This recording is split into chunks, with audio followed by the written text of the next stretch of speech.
Chapter 14.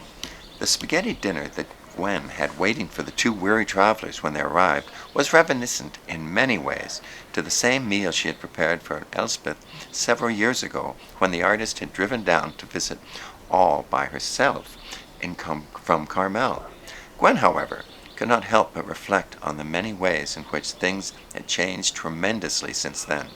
To begin with, at that time, Gwen had not yet married Peter McCann, the trusted music reference librarian at UCLA's Schopenberg Hall, and the mysterious grave in the garden under the lemon tree had only just been discovered by Rogelio, her good friend and co-worker at the rug store. Rogelio had come to the house that day for the purpose of rolling up Dr. Cordero's extensive collection of acalims to then be taken away for their annual spring cleaning. The grave marker was overgrown by that time with dense patches of Bermuda grass as well as the friendly Bermuda buttercups with whom they seemed to so freely fraternize at that time of year, gossiping happily among themselves about impending arrival of spring, no doubt, and all the decadent excesses that she would surely bring. Rogelio had been picking up lemons from the heavily laden lemon tree, which had first detected the presence of something conspicuously hard underfoot. Upon closer scrutiny, the discovery of the new grave had been made official.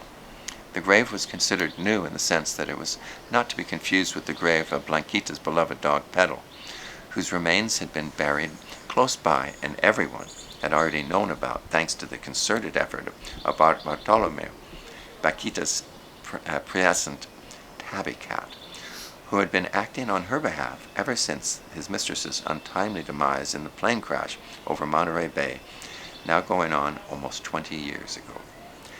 The foreboding feeling brought on by the new grave's discovery was due in large part to the fact that it held no clue as to who was actually the inhabitant it might have been, only that the person was musical, judging by the date of birth and death, had been cut down years before their prime.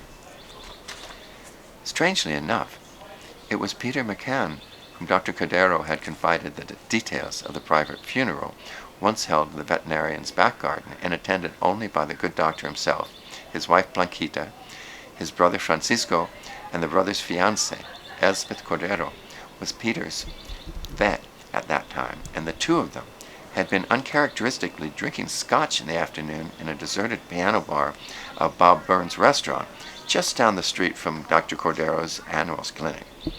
Peter's pug, Scarlatti, had just died, and Dr. Cordero, in an effort to yield comfort, had been waxing poetic about the transmigration of souls, when he chanced to describe how a cherished boyhood guitar had once been smashed violently against a lemon tree, and thereby reduced to splinters by his brother's fiancée in a fit of misguided jealousy and rage. He had then gone on to describe the funeral they had held for the instrument the following day, and how it subsequently laid to its final rest beneath the heavy-laden lemon tree. When Gwen shared the discovery of the new grave with Peter, he had thus been able to connect the two stories and thereby shed much light on who the mysterious inhabitant of the grave had actually been. Without intending to, he also shed much light for Gwen on who she may have once been and what a certain recurring dream from her childhood may have actually meant. And so it was that year when a distraught Elspeth drove down from Carmel by herself in the hopes of making her long overdue peace with the maimed guitar. Gwen was able to convey to her, with the necessary conviction it required, the sense of Elspeth having truly been forgiven by Conde Hermanos Guitar, whose life she had, let it be said, cut most sweetly and violently short. It must be here noted that something eerily unnatural accompanied the arrival of the yellow VW Westphalia as it made a sharp turn off Sunset Boulevard and onto Via Majorca that day, even as the old but steadfast mode of transport pulled up the park to wait patiently once again for Elspeth and Christie as they disembarked to approach on foot the empty veranda of the house. They all were escorted the entire way by what could only be called the deafening silence, while the pug Vivaldi, who reigned supreme as the hyper-vigilant, or what some might call hopelessly shameless alarmist of the house, was not up to the task of creating his usual tempest in a teapot at the approach of an identified vehicle. It was hard to say, but as evening wore on, the situation became increasingly evident. It had indeed initially puzzled Peter and Gwen to have found Vivaldi sitting unexpectedly at the front door full half hour before their guests were due to arrive. A good 5 minutes prior to the ring of the bell, the pug had even begun to whimper softly, in much the same way as he would have signaled the delightful anticipation he felt just before dinner was served. However, the piercing shriek he emitted when Christy O'Keefe at last crossed the threshold could have easily been a contributing factor in awakening the dead. Vivaldi went on to quite literally worship the ground beneath Christie's feet by never letting the man out of his sight for the remainder of the evening. The old tabby, Bartholomew, not to be outdone, staked a permanent claim to Christie's lap, and the white cat, Blaze, deigned to step out of the open guitar case, from which he usually observed the world, to rub his haunches territorially against Christie's calf, and to purr simultaneously, quite loudly. "Critters generally like me," was all Christie said by way of explanation for the munificence attendant he had received from them all. After devouring a generous helping of spaghetti, and then establishing that the Westphalia could safely remain parked overnight in front of the house, Christie politely excused himself for the evening, but not before making one last request directed specifically at Gwen. "You know I like music a lot. Ain't there nothing you could play to soothe the savage beast on that guitar of yours?"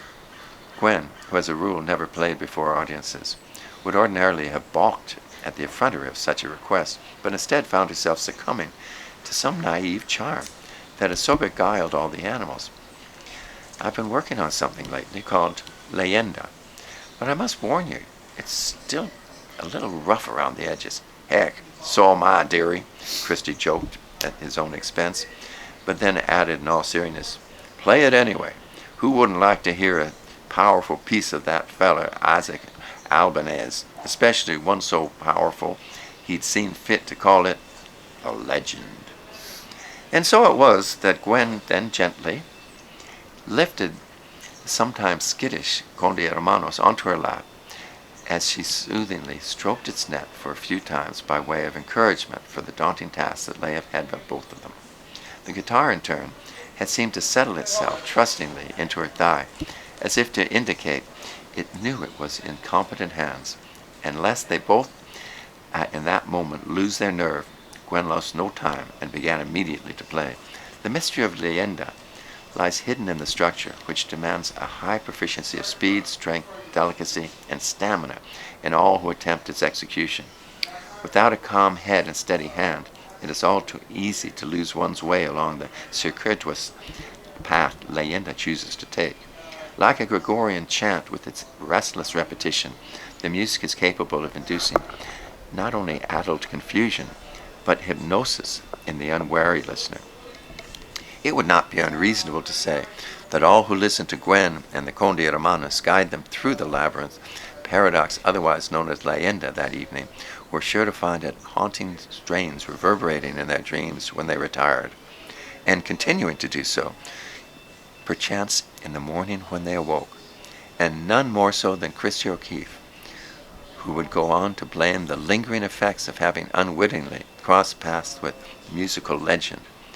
He later applied this type of legendary disorientation as a rationale for the strange malady that had been bedeviling Jean Noel ever since his return from Big Sur 3 weeks earlier, about which Christie was to hear in great detail when Alice paid a call on Lesbeth the following day.